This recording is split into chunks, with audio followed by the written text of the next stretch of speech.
Hello and welcome to SPM IAS Academy. Today we will analyze important newspaper articles of 24th December 2022. Please note you can download the PDF version of today's newspaper analysis by clicking the link given in the comment section. This is the list of the topics that we will be covering from today's newspaper. And the first article is about National Food Security Act. And this topic is important from our syllabus GS paper 3, Indian economy point of view. सो इस article को समझने के लिए पहले हमें समझना होगा about a scheme that was started by government of India when the pandemic started way back in 2020. तो इस स्कीम का नाम था प्रधानमंत्री गरीब कल्याण अन्न योजना. इस स्कीम के अंतर्गत जैसा कि मैंने आपको बताया, जब पैंडेमिक स्टार्ट हुआ मार्च 2020 में, तो उसके बाद भारत सरकार ने इस स्कीम को स्टार्ट किया, जिसमें हमारे देश के जो लगभग 80 करोड़ गरीब जनता हैं, 50% poor population in urban area and 75% poor population in rural area, जिनको नेशनल फूड सिक्योरिटी एक्ट के अंतर्गत कवर किया जाता है और उनको सब्सिडाइज रेट पे फूड ग्रेन प्रोवाइड किया जाता है, उन सारे लोगों को 5 kilogram extra additional food grain per month free of cost provide किया जाना था.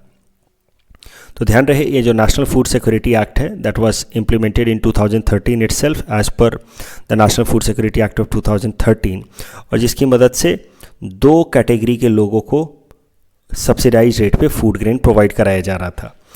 और 2020 में इसी नेशनल फूड सिक्योरिटी एक्ट के अंतर्गत एक नया इनिशिएटिव ऐड कर दिया गया, प्रधानमंत्री गरीब कल्याण अन्न योजना, जिसमें over and above these subsidized food grains that were already provided, 5 kilogram of free food grains were to be provided over and above. तो एक बार फिर से ज़रा देखिए, नेशनल फूड सिक्योरिटी एक्ट 2013, इसमें 2 कैटेगरी में हाउस होल्ड्स को डिवाइड किया गया है.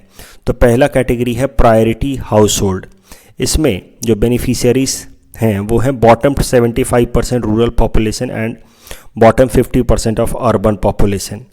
इंटाइटलमेंट कितना उनको फूड ग्रेन मिलना है, तो 5 किलोग्राम फूड ग्रेन उनको मिलना है at a subsidised rate of ₹3 per KG rice, ₹2 पर केजी वीट और ₹1 पर केजी कोर्स ग्रेन. तो टोटल 5 केजी उनको फूड ग्रेन मिलना है इन तीनों में से, सारे सीरियल्स को मिक्स करके. जो भी चाहिए उनको, राइस चाहिए तो राइस मिलेगा, वीट चाहिए तो वीट मिलेगा, कोर्स ग्रेन चाहिए तो कोर्स ग्रेन मिलेगा, लेकिन ओवरऑल 5 किलोग्राम ही फूड ग्रेन मिलेंगे under the national food security act to the households which are categorised as priority household. और ये है प्रायोरिटी हाउस होल्ड. उसके अलावा जो दूसरी कैटेगरी है उसको कहा गया अंत्योदय अन्न योजना, या अंत्योदय अन्न योजना के अंतर्गत जो बेनिफिशियरीज हैं they are considered as poorest of the poor section. तो poorest of the poor section या अंत्योदय बेनिफिशियरीज उनको कहा गया who somehow have not been covered under priority household list.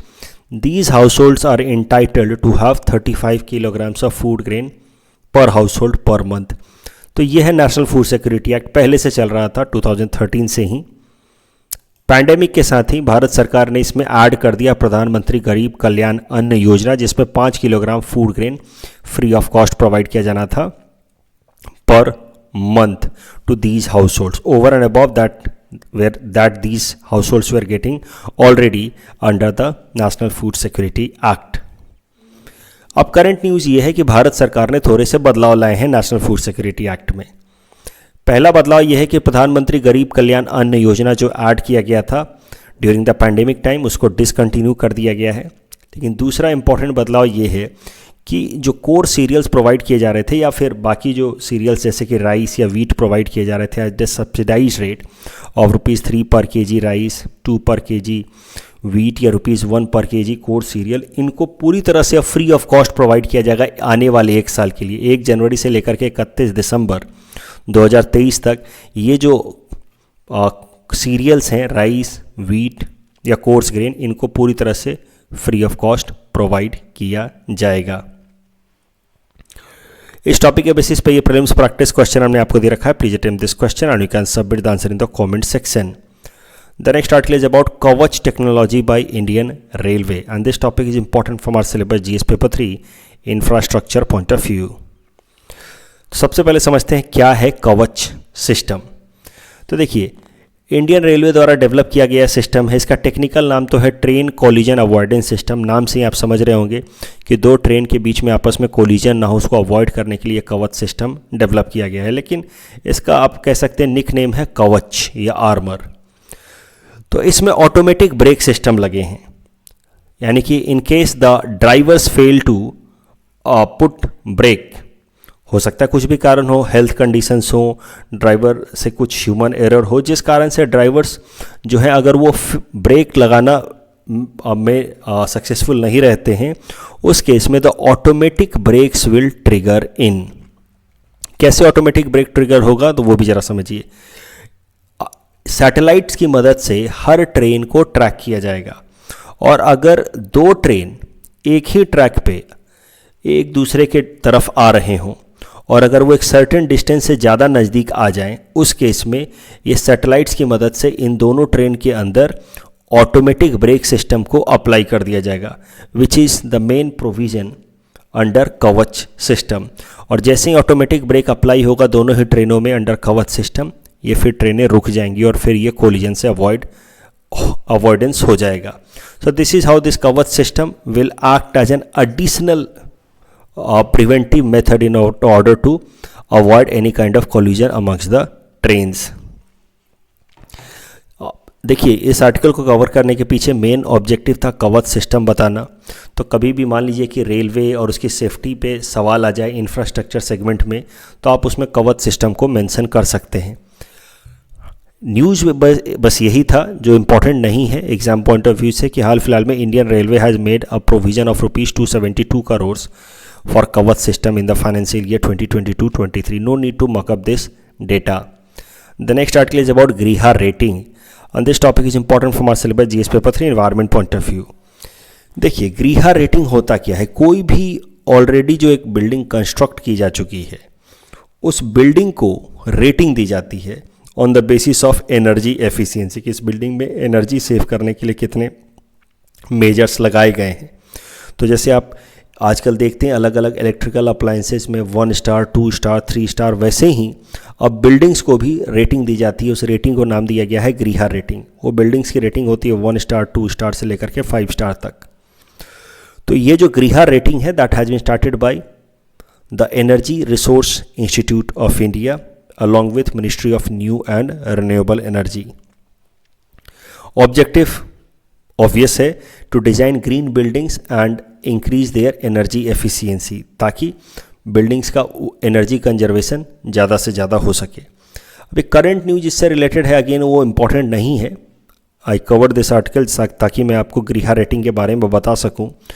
तो करंट न्यूज़ ये है कि unique identification authority of India, यानी कि आधार को प्रोवाइड कराने वाली एजेंसी है UIDAI, उसका हेडक्वार्टर जो है न्यू दिल्ली में।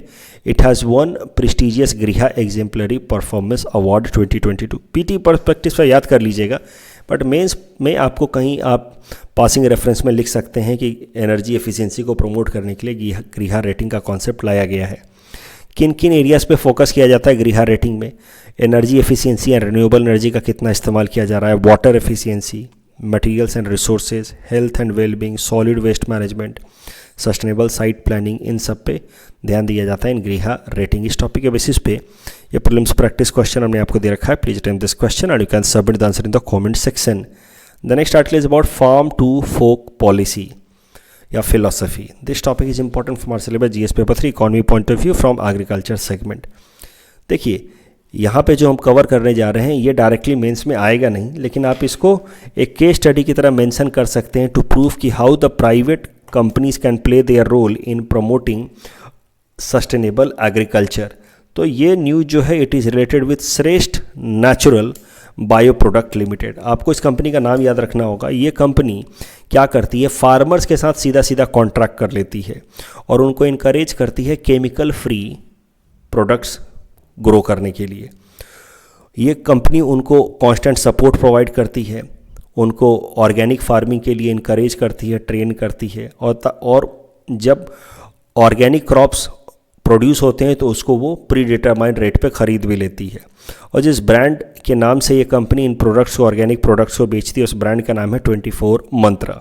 सो it started with 40 farmers but now it has grown up to 40,000 farmers and covers about 81 hectares of agriculture in 15 states. तो this could be a good example to prove case study के format में कि private players can play their part in encouraging farmers to have sustainable agriculture. The next article is about JICA project and this topic is important from our syllabus GS paper 5 Assam issues point of view. तो JICA इसका full form है Japan International Cooperation Agency. JICA it is part of overseas development assistance programme of Japan. तो overseas development assistance programme of Japan क्या है वो भी ज़रा समझ लीजिए. ये प्रोग्राम है जो जापान की सरकार चलाती है in order to give low interest and long term loans to foreign countries. तो इसी ओवरसीज डेवलपमेंट असिस्टेंस जो प्रोग्राम है जापान का, जिसमें low interest long term loan मिलता है दुनिया के अलग अलग डेवलपिंग कंट्रीज़ को, उसी में इंडिया को भी लोन मिला है जापान से, और उसी लोन के अंतर्गत फिर ओवरसीज डेवलपमेंट असिस्टेंस के अंदर जीका प्रोजेक्ट्स इंडिया के अलग अलग जगहों पे चलाए जा रहे हैं. तो जीका के यानी कि जापान इंटरनेशनल कोऑपरेशन एजेंसी के दो इंपॉर्टेंट प्रोजेक्ट्स गुवाहाटी में भी चल रहे हैं. एक तो है सीवेज एंड सैनिटेशन से रिलेटेड, दूसरा है ड्रिंकिंग वाटर एंड सप्लाई से related. Both projects are being run by Guwahati municipal corporation. The project, ये जो दोनों ही प्रोजेक्ट्स हैं, they have been delayed for many years. These projects were started in 2009 itself. They were to be completed by 2014. लेकिन बार बार delay होते होते काफ़ी ज़्यादा डेडलाइंस मिस हुए. फाइनली अब ये न्यूज़ निकल कर के आ रही है कि partial commissioning of Zika assisted Guwahati water supply project was inaugurated on 21 दिसंबर. तो एक पार्ट कम से कम वाटर सप्लाई वाले प्रोजेक्ट का स्टार्ट हुआ है 21 दिसंबर को ऑन 2022. कल जो हमने आपको प्रैक्टिस क्वेश्चन दिया था उसका आंसर देख लेते हैं. डंपिंग से रिलेटेड ये स्टेटमेंट 3 सही नहीं है. WTO यहाँ पे पूछा था, consider the following statements with respect to dumping and you have to tick which of the following statement is incorrect. तो ये स्टेटमेंट सही नहीं है बिकॉज WTO एग्रीमेंट के हिसाब से कंपनीज के खिलाफ एक्शंस नहीं लिया जा सकता है. और Sahitya Akademi award is second highest literary award after Jnanpith award and it is only institution that undertakes literary activities in 24 Indian languages. तो correct answer is option B. That's all from our side for today. Thanks for watching.